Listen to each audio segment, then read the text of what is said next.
고요한 새벽 하늘은 아직 어둠에 잠겨 있었고 공기는 서늘했다. 하지만 사원의 작은 등불이 부드러운 빛을 내며 어둠을 밝혀주고 있었다. 멀리서 들려오는 풍경의 맑은 소리는 새벽 공기를 타고 울려 퍼졌다.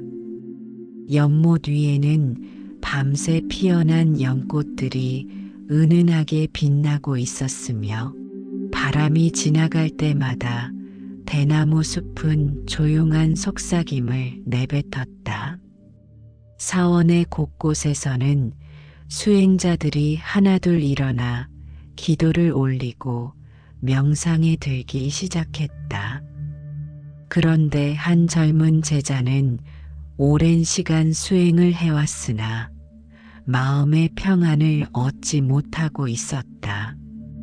그는 매일 같은 일상을 반복하며 자신의 삶이 끝없는 바퀴처럼 돌아가는 것 같다는 생각에 깊은 고뇌에 빠져 있었다.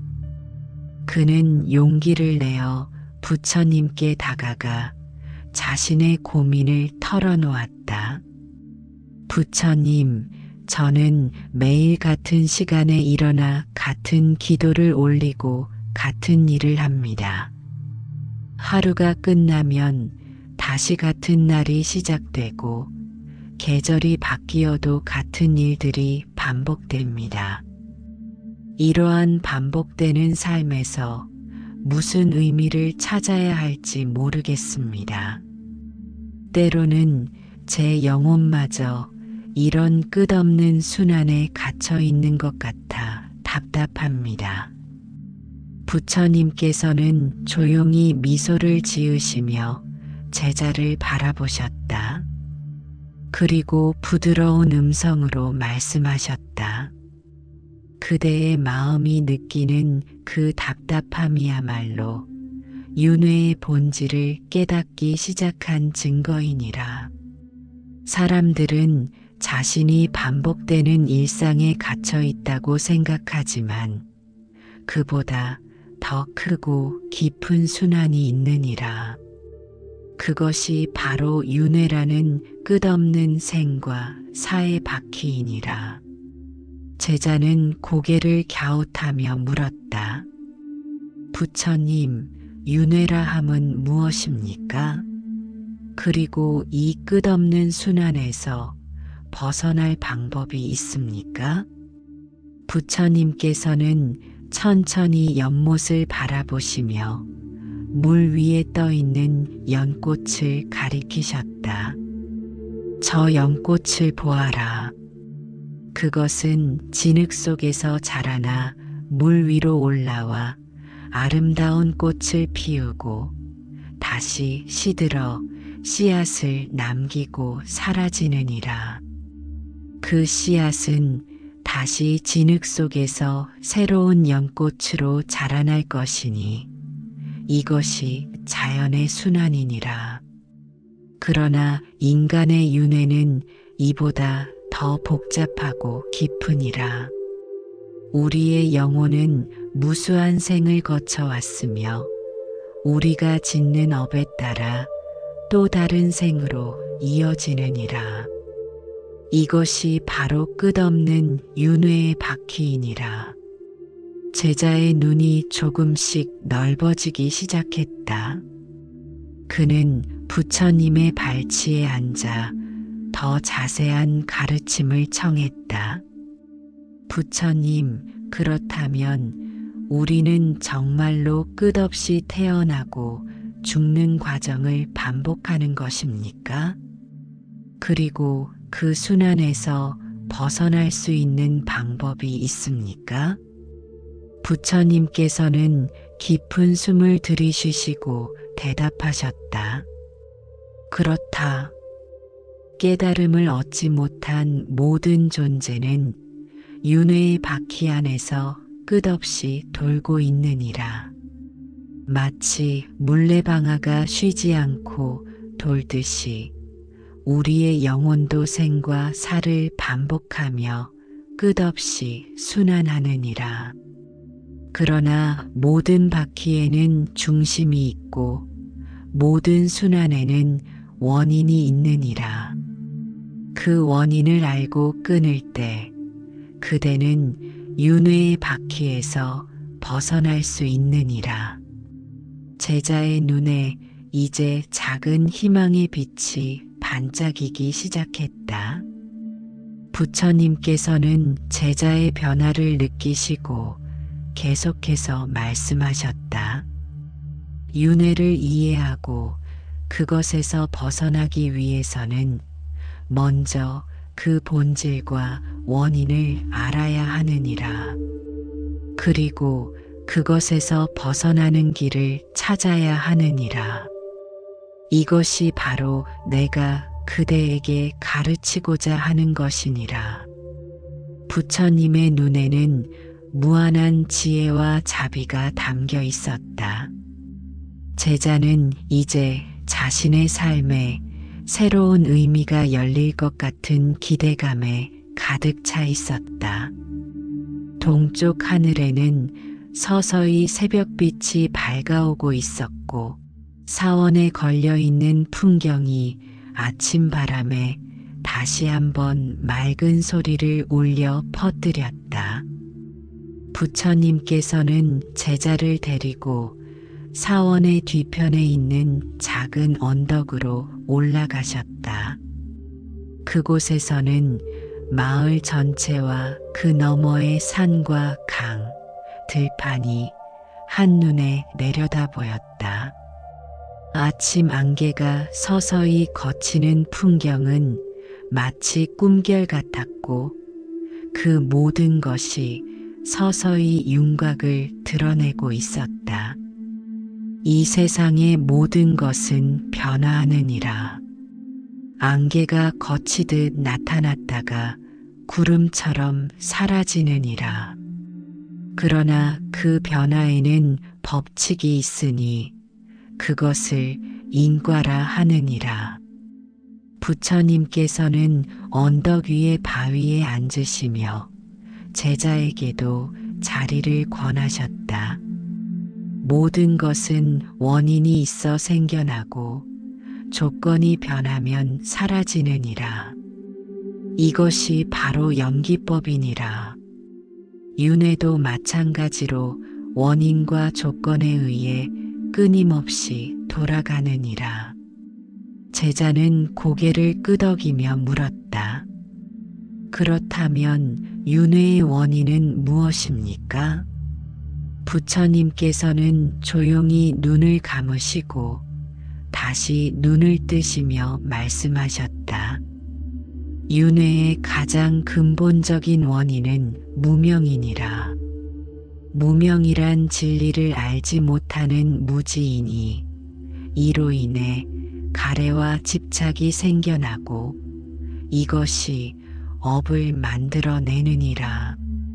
그리고 그 업이 과보를 가져오니 이것이 바로 윤회의 원동력이니라.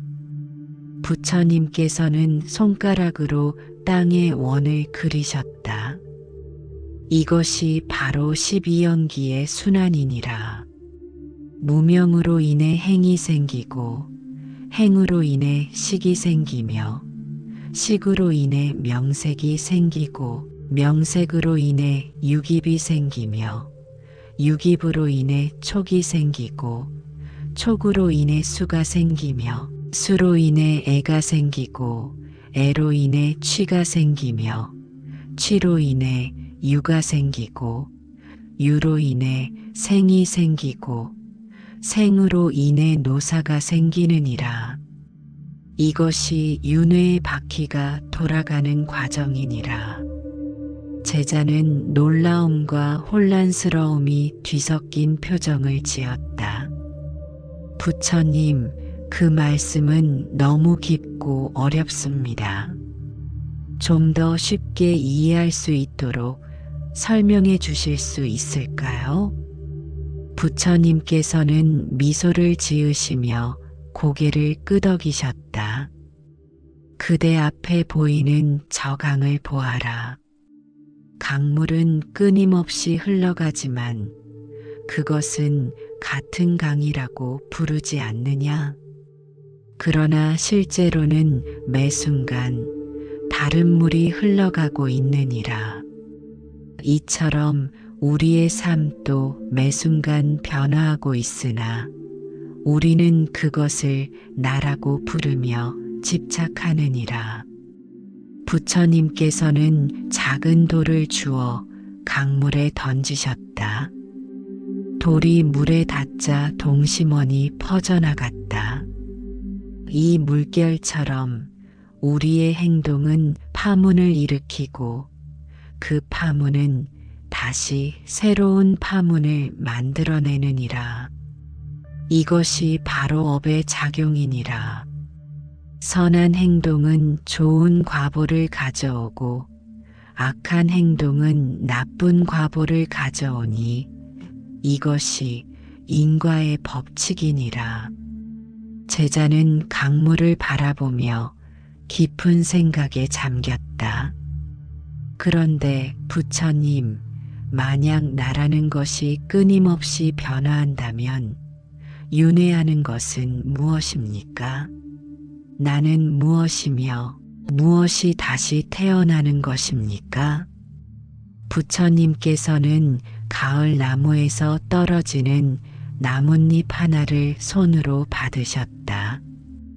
이 나뭇잎이 나무에서 떨어져 땅에 닿으면 그것은 흙으로 돌아가 나무의 양분이 되고 그 나무는 다시 새 잎을 피우느니라.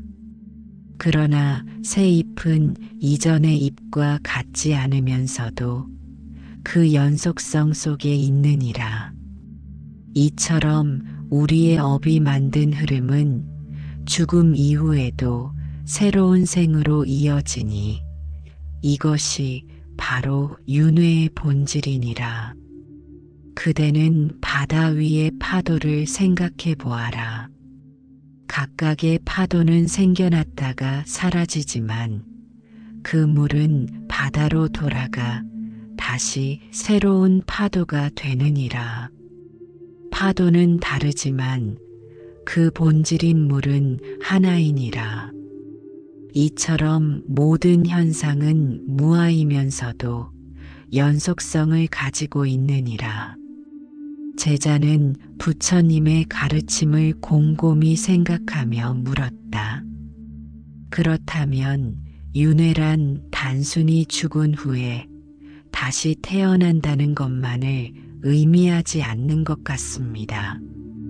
매 순간 우리는 변화하고 그 변화 속에서도 업의 흐름이 계속된다는 말씀이신 것 같습니다. 부처님께서는 기쁜 표정으로 고개를 끄덕이셨다. 그대가 점점 깨닫기 시작하는구나. 윤회는 죽음 후의 재생만을 의미하지 않느니라. 우리는 매 순간 윤회하고 있느니라. 매 생각마다, 매 감정마다, 매 행동마다 우리는 변화하고 새로운 업을 만들어내니 이것이 바로 찰나생멸이니라. 마치 영화가 여러 장에 정지된 이미지가 빠르게 지나가는 것처럼 보이듯이 우리의 삶도 수많은 순간들의 연속이니라. 그리고 각 순간마다 우리는 선택을 하고 그 선택이 업을 만들어내느니라. 제자는 깊은 통찰을 얻은 듯 눈을 빛내며 물었다. 부처님, 그렇다면 우리가 만드는 업은 매우 중요하겠군요. 어떤 업이 좋은 윤회를 가져오고 어떤 업이 나쁜 윤회를 가져오는지 알려주실 수 있을까요?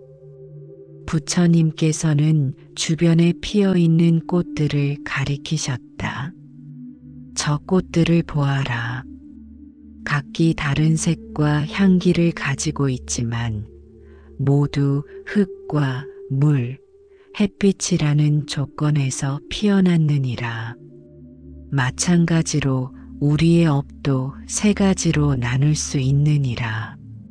신업은 몸으로 짓는 업이요, 구업은 말로 짓는 업이요, 의업은 마음으로 짓는 업이니라. 선한 업은 자신과 타인에게 이로움을 주는 행동이니 이것은 좋은 과보를 가져오느니라. 불선한 업은 자신과 타인에게 해로움을 주는 행동이니 이것은 나쁜 과보를 가져오느니라. 그리고 무기의 업은 선하지도 악하지도 않은 행동이니 이것은 특별한 과보를 가져오지 않느니라. 제자는 더욱 깊은 이해를 얻고자 질문을 이어갔다. 부처님, 그렇다면 우리는 어떻게 좋은 업을 쌓아 좋은 윤회를 얻을 수 있을까요? 부처님께서는 부드러운 미소를 지으시며 대답하셨다. 선한 업을 쌓기 위해서는 먼저 올바른 견해를 가져야 하느니라. 세상의 본질을 바르게 이해하고 인과의 법칙을 믿으며 자신의 행동에 책임을 지는 마음가짐이 필요하니라. 그 다음으로는 계율을 지키는 것이 중요하니라. 살생하지 않고 훔치지 않으며 음행하지 않고 거짓말하지 않고 술에 취하지 않는 오계를 지키는 것이 기본이니라. 그리고 보시와 자비의 마음을 기르는 것이 중요하니라. 남에게 베풀고 도움을 주면 그 선한 업이 좋은 과보로 돌아오느니라. 제자는 고개를 끄덕이며 부처님의 가르침을 마음에 새겼다. 그러나 그의 마음 한구석에는 여전히 의문이 남아 있었다. 부처님, 좋은 업을 쌓아 좋은 윤회를 얻는 것은 이해했습니다. 그러나 윤회 자체에서 벗어나는 방법은 무엇입니까? 아무리 좋은 생이라도 결국 고통이 있고 언젠가는 끝이 오지 않습니까? 부처님께서는 깊이 고개를 끄덕이셨다. 그대가 가장 중요한, 가장 핵심적인 질문을 하는구나.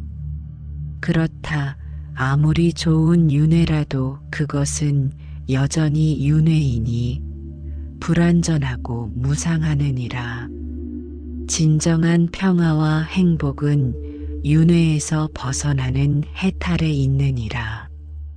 윤회에서 벗어나기 위해서는 그 원인인 무명과 가래, 집착을 끊어야 하느니라. 이를 위한 길이 바로 팔정도이니라.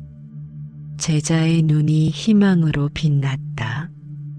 부처님께서는 이제 본격적으로 윤회에서 벗어나는 지혜를 전하기 시작하셨다.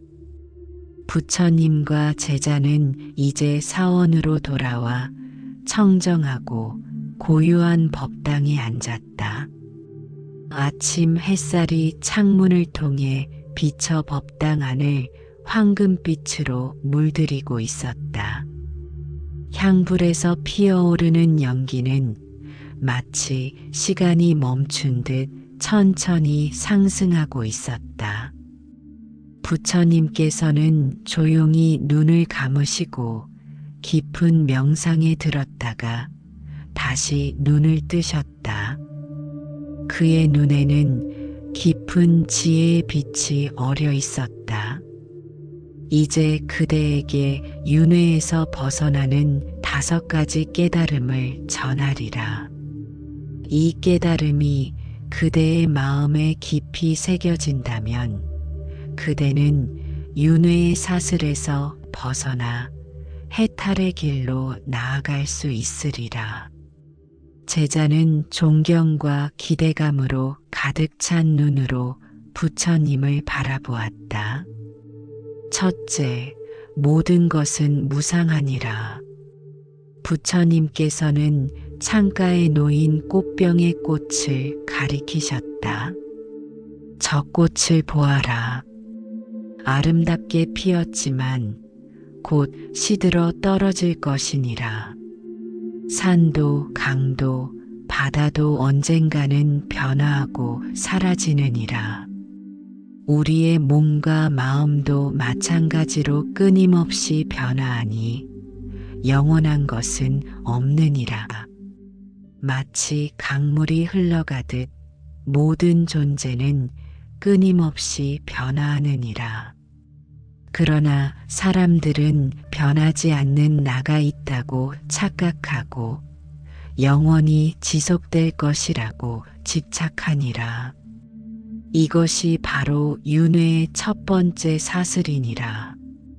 무상함을 깨달으면 집착에서 벗어나 변화를 있는 그대로 받아들이게 되니 이것이 첫 번째 해탈의 열쇠이니라. 제자는 깊이 고개를 끄덕이며 자신의 집착과 변화에 대한 저항을 돌아보았다. 둘째, 모든 집착은 고통을 가져오니라. 부처님께서는 손을 펴서 주먹을 쥐었다. 다시 펴 보이셨다. 손을 쥐면 긴장이 생기고 오래 쥐고 있으면 고통이 오느니라. 손을 펴면 자유로워지느니라. 이처럼 집착은 마음에 긴장과 고통을 가져오니라. 우리는 쾌락에 집착하고 괴로움을 피하려 하며 영원히 변하지 않기를 바라지만 이 모든 것은 무상하니라. 이러한 집착이 바로 윤회의 두 번째 사슬이니라. 집착에서 비롯된 고통을 깨달으면 모든 것을 가볍게 바라보고 놓아버릴 수 있게 되니 이것이 두 번째 해탈의 열쇠이니라. 제자는 자신의 삶에서 집착으로 인해 겪었던 고통들을 떠올리며 깊은 통찰을 얻었다. 셋째, 모든 존재는 무아이니라. 부처님께서는 촛불을 가리키셨다. 저 촛불을 보아라. 그것은 초, 심지, 불, 공기, 열이 모여 이루어진 것이니 그 자체로 독립된 실체가 있는 것이 아니니라. 마찬가지로 우리의 몸과 마음도 여러 요소가 모여 일시적으로 이루어진 것일 뿐 영원 불변하는 나라는 실체는 없느니라. 마치 수레가 바퀴, 축, 몸체 등이 모여 이루어진 것처럼 우리도 색, 수, 상, 행, 식의 오온이 모여 이루어진 것일 뿐이니라. 그러나 사람들은 나라는 실체가 있다고 착각하고 그것에 집착하니 이것이 바로 윤회의 세 번째 사슬이니라. 무아를 깨달으면 나와 내 것에 대한 집착에서 벗어나 자유로워지니 이것이 세 번째 해탈의 열쇠이니라.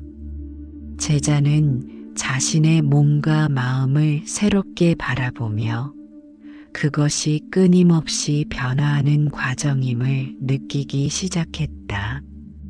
넷째, 모든 현상은 연기아니라. 부처님께서는 법당 앞에 피어있는 연꽃을 가리키셨다. 저 연꽃은 씨앗, 진흙, 물, 햇빛, 그리고 여러 조건이 모여 피어난 것이니라. 어느 하나라도 없었다면 피어나지 못했을 것이니라. 마찬가지로 이 세상의 모든 현상은 수많은 원인과 조건이 모여 일어난 것이니 어느 것도 독립적으로 존재하지 않느니라. 마치 거미줄의 모든 실이 서로 연결되어 있듯이 이 세상의 모든 것은 서로 연결되어 있느니라. 하나가 움직이면 전체가 움직이고 하나가 변하면 전체가 변하느니라.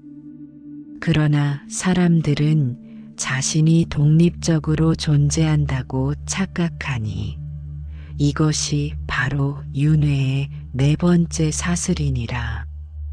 연기를 깨달으면 모든 것이 서로 연결되어 있음을 알게 되고 자타의 구별 없이 자비로운 마음을 낼 수 있으니 이것이 네 번째 해탈의 열쇠이니라. 제자는 이제 자신의 존재가 무수한 인연의 그물 속에 있음을 느끼며 깊은 연결감을 체험하였다. 다섯째, 열반은 이 자리에 있느니라. 부처님께서는 제자의 가슴을 가리키셨다. 열반은 먼 곳에 있지 않느니라. 그것은 바로 이 순간 무명과 가래와 집착에서 벗어날 때 체험되는 것이니라. 마치 구름이 걷히면 본래 붙어 있던 맑은 하늘이 드러나듯 무명이 걷히면 본래 붙어 있던 깨달음의 본성이 드러나느니라. 마치 물이 가라앉으면 본래 붙어 있던 달이 물에 비추듯 마음의 파동이 가라앉으면 본래 붙어 있던 부처의 본성이 드러나느니라. 그러나 사람들은 깨달음을 밖에서 찾으니 이것이 바로 윤회의 다섯 번째 사슬이니라. 열반은 이미 여기에 있음을 깨달으면 더 이상 외부에서 행복을 찾아 헤매지 않게 되니 이것이 다섯 번째 해탈의 열쇠이니라. 제자의 눈에 이제 깊은 이해의 빛이 어려 있었다. 그는 자신 안에 이미 평화와 자유가 있음을 감지하기 시작했다. 부처님께서는 제자의 변화를 지켜보시며 미소 지으셨다. 이 다섯 가지 깨달음은 마치 어둠을 밝히는 다섯 개의 등불과 같으니라. 첫째 등불은 무상의 진리를 비추고 둘째 등불은 고통의 근원을 비추며 셋째 등불은 무아의 실장을 비추고 넷째 등불은 연기의 법칙을 비추며 다섯째 등불은 열반의 본성을 비추느니라. 제자는 부처님 앞에 허리 숙여 깊이 절하며 물었다. 부처님, 이 다섯 가지 깨달음을 얻기 위해 저는 어떻게 해야 합니까? 어떤 수행을 해야 윤회의 사슬에서 벗어날 수 있습니까? 부처님께서는 고요히 눈을 감으셨다가 다시 눈을 뜨시며 말씀하셨다. 이제 그대에게 윤회에서 벗어나는 구체적인 실천 방법을 알려주리라. 이 방법들을 성실히 따른다면 그대는 점차 윤회의 사슬에서 벗어나 해탈의 길로 나아갈 수 있으리라.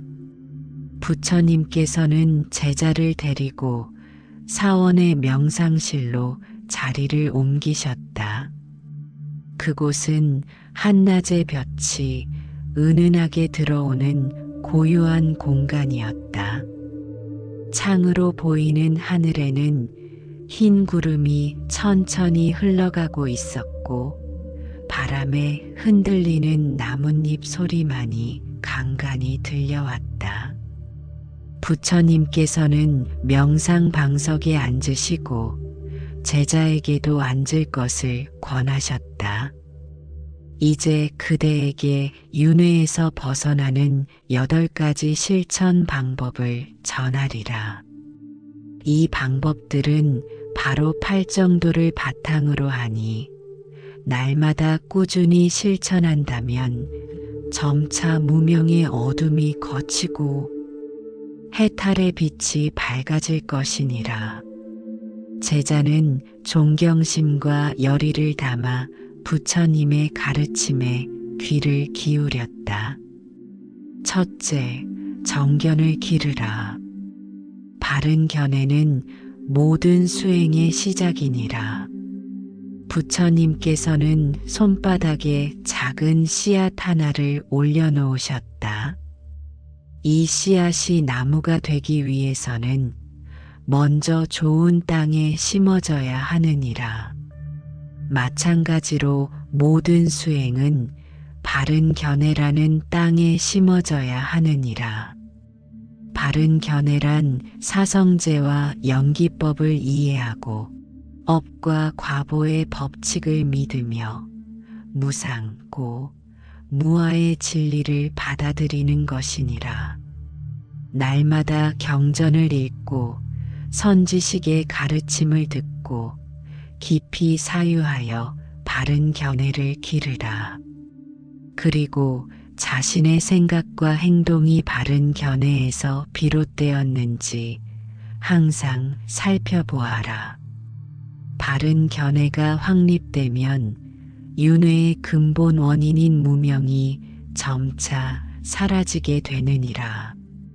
제자는 고개를 끄덕이며 자신의 잘못된 견해들을 돌아보았다. 둘째, 정념을 수행하라. 바른 마음 챙김은 모든 수행의 중심이니라.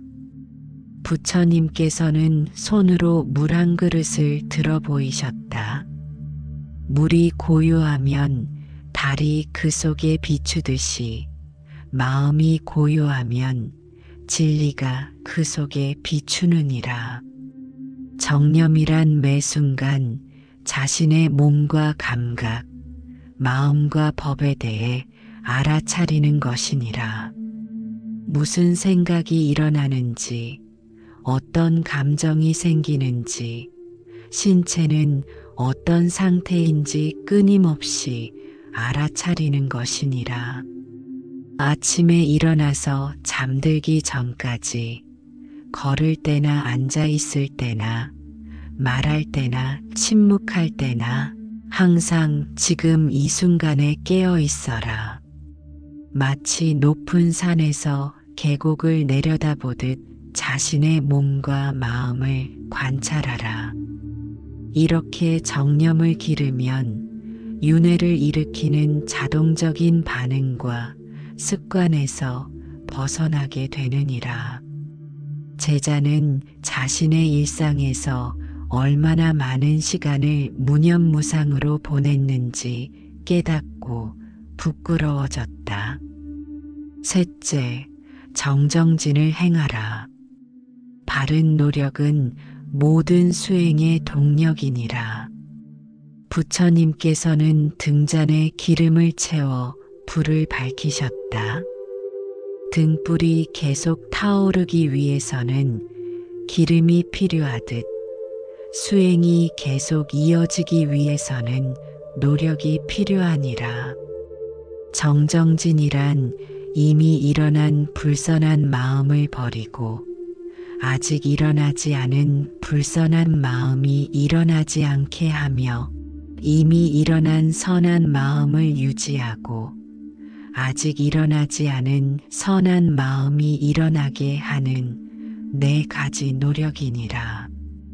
날마다 자신의 마음을 살펴 탐욕과 분노와 어리석음이 일어나면 즉시 알아차리고 놓아버려라. 그리고 자비와 지혜와 평정심을 기르기 위해 꾸준히 노력하라. 마치 정원사가 잡초를 뽑고 좋은 씨앗을 심듯 자신의 마음밭을 가꾸어라. 이렇게 정정진을 행하면 업을 만들어내는 불선한 행위가 줄어들고 선한 행위가 늘어나 윤회의 흐름이 변하게 되느니라. 제자는 자신의 게으름을 돌아보며 앞으로 더욱 정진할 것을 다짐했다. 넷째, 정정을 닦아라. 바른 선정은 모든 수행의 꽃이니라.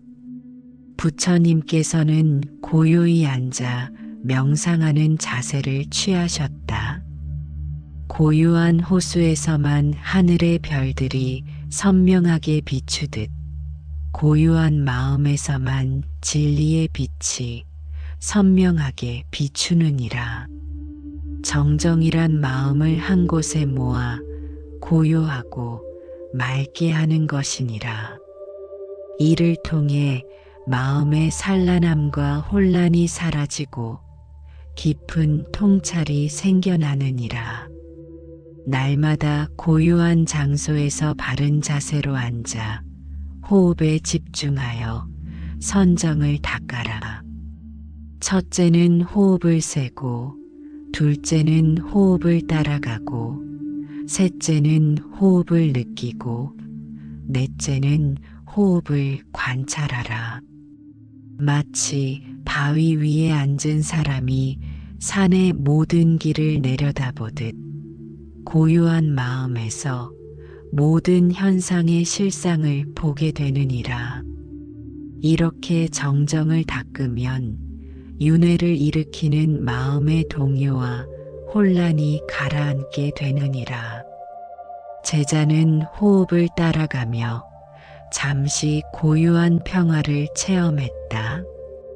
다섯째, 정어를 실천하라. 바른 말은 모든 관계의 시작이니라. 부처님께서는 입에 손가락을 대시며 말씀하셨다. 말은 칼과 같아서 상처를 줄 수도 있고 약과 같아서 치료할 수도 있느니라. 정어란 거짓말하지 않고 이간질하지 않으며 욕설하지 않고 쓸데없는 말을 하지 않는 것이니라.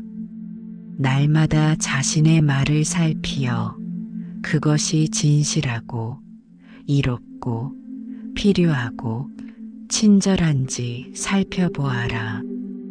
말하기 전에 항상 이 말이 나와 남에게 도움이 되는가? 라고 자문하라. 마치 꿀벌이 꽃에 꿀만 모으듯 이로운 말만 하고 해로운 말은 삼가라. 이렇게 정어를 실천하면 말로 인한 나쁜 업이 사라지고 좋은 업이 쌓이게 되느니라.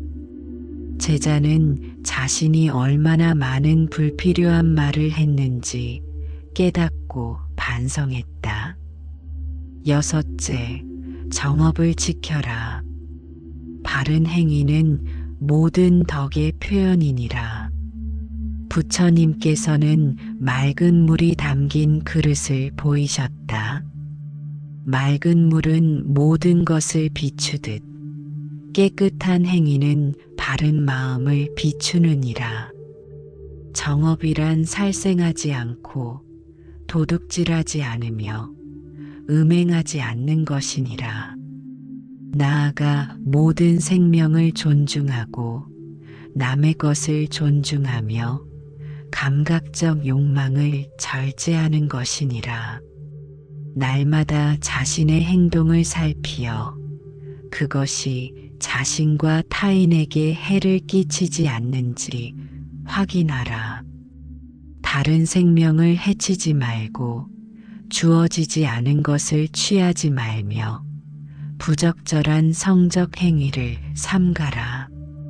마치 연꽃이 진흙에 물들지 않고 피어나듯 세상 속에서도 청정한 행을 유지하라. 이렇게 정업을 지키면 행위로 인한 나쁜 업이 사라지고 좋은 업이 쌓이게 되느니라. 제자는 자신의 행동을 돌아보며 더욱 조심할 것을 다짐했다. 일곱째, 정명을 유지하라. 바른 생활은 모든 수행의 토대이니라. 부처님께서는 밭을 가꾸는 농부를 가리키셨다. 농부가 땅을 정성껏 가꾸어야 좋은 열매를 맺듯 자신의 생활을 바르게 가꾸어야 수행의 열매를 맺느니라. 정명이란 타인에게 해를 끼치지 않는 정직한 방법으로 생계를 유지하는 것이니라. 무기를 거래하거나 생명을 해치거나 독이나 술을 파는 일 또는 사람을 속이거나 해치는 직업은 삼가야 하느니라. 자신의 직업과 생활 방식이 자신과 타인 그리고 모든 생명에게 도움이 되는지 살펴보아라. 마치 벌이 꽃에게 해를 끼치지 않고 꿀을 모으듯 세상에 해를 끼치지 않는 방식으로 살아가라. 이렇게 정명을 유지하면 생활 속에서 좋은 업이 쌓이고 윤회의 고리가 약해지게 되느니라. 제자는 자신의 생계 방식을 성찰하며 깊이 생각에 잠겼다. 여덟째, 자비를 베풀라. 자비는 모든 수행의 열매이니라. 부처님께서는 연꽃이 피어있는 연못을 가리키셨다.